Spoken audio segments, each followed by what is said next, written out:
Hey, what's up, guys? Happy Wednesday. It's Mr. Joshua with another toy reveal. This morning, I'd like to show off to you guys the second of the 4 videos that I'm doing with Ninja Turtles.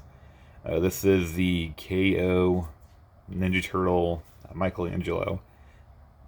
This guy has been my favorite ever since I've started watching the Ninja Turtle shows ever since I was a kid in the early 90s. Michelangelo has always been my favorite. I know he's been, he's like the coolest turtle out of all the other turtles. Then you have Leonardo, the leader, Raphael, the asshole wannabe leader, Michelangelo, the funny stoner dude. And then you got Donatello, the super smart genius guy. But with me, my favorite always leaned towards the more funnier stoner side. So Michelangelo. So I bought these guys off of eBay. Again, I bought these off of eBay for like $26 with free shipping and handling, all 4.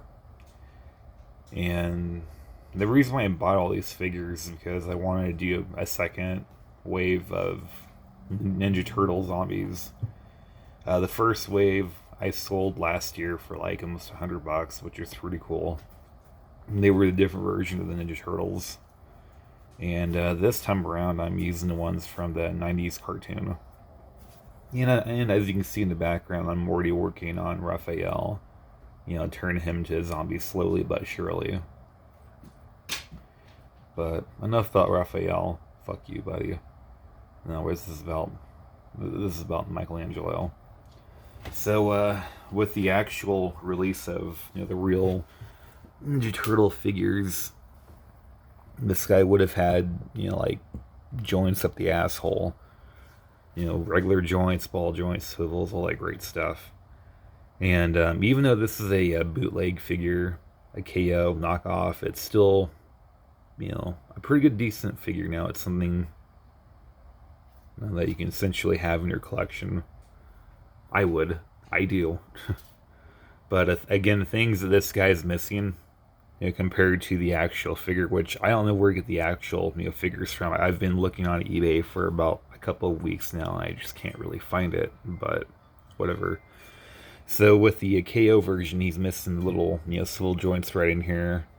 If you look really closely, you can actually see where the actual swivel joint would have been. So his arms could actually move, up and down, but they can't. And he was also supposed to have a swivel joint right in here. He keeps wanting to fall over. Benefits of having a KO figure.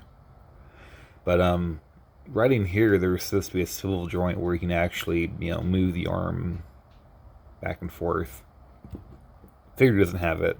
He's also supposed to have a swivel joint right in here in the thigh so he can move back and forth. Again, doesn't have it. He doesn't have the finger joints. He doesn't have the foot joints. And I'm not really sure if I'm missing anything else. I don't think I am. But the cool thing that he does have, and all the other 4 figures have, is that they have the little, ab crunch waist thingamajigger, which you can actually go back and forth, which is pretty nice. I'm really happy that they kept that. It's nice. And if for being a KO figure, the joints are actually fairly tight-ish. They're not too loose where he'll just fall over. But no, they're actually fairly decent. They're not too stiff. They're not too loose. And overall, this figure, they actually did a really good job on it, minus the fact that they took away a lot of the vital joints that I would have liked to have in a figure. It's kind of a big fucking ass, if I do say so myself. Another thing that they should have done with this figure in particular, this actual figure, is that they should have done a better job on gluing the head together. I've been looking at these figures for about a week now just to see how they, created the heads and whatnot, and it looks like the head comes in 3 different pieces. You get the bottom half, the middle, then you hit the top. And the reason why I say that is because I can actually see the little glue coming out right. There he goes again. Fuck you, Michelangelo. But now you can actually see a little bit of the glue resin coming out the crevice of the head where the bandana meets. And of course, you can see that big giant glob of fucking, glue right there. So that's fun. So you can get a closer look. Here we go. Yeah, I'm a little irritated with that, but it's okay. These figures were bought to be turned into zombies.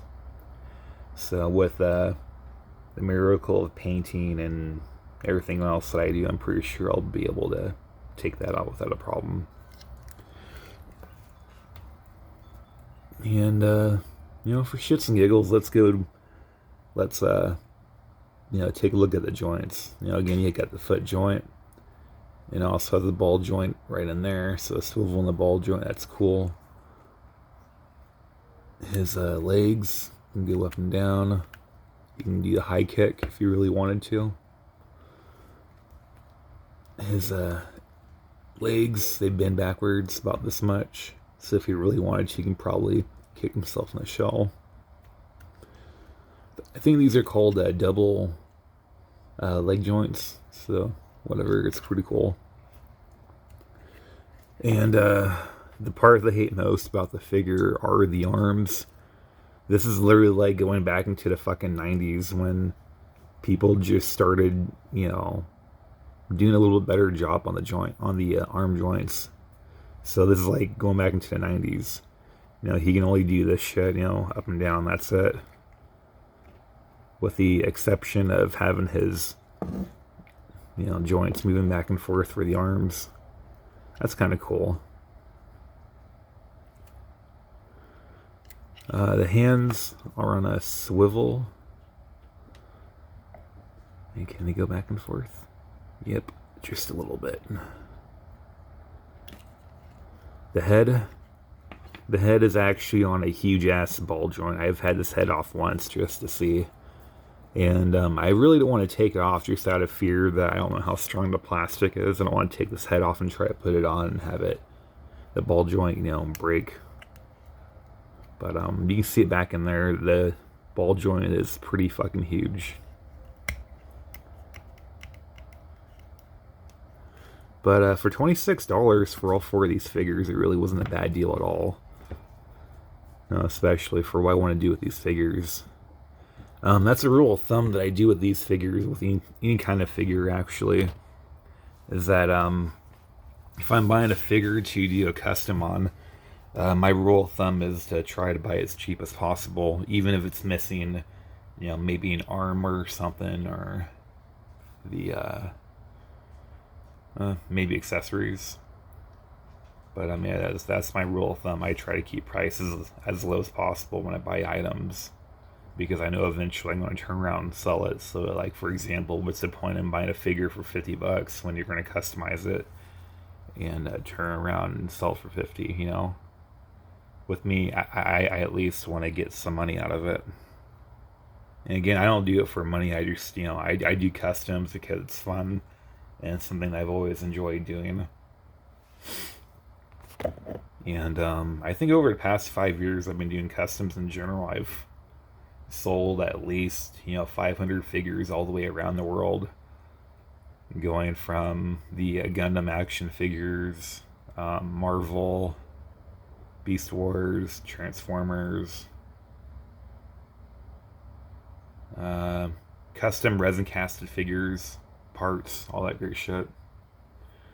But yeah, that's all they have for this figure.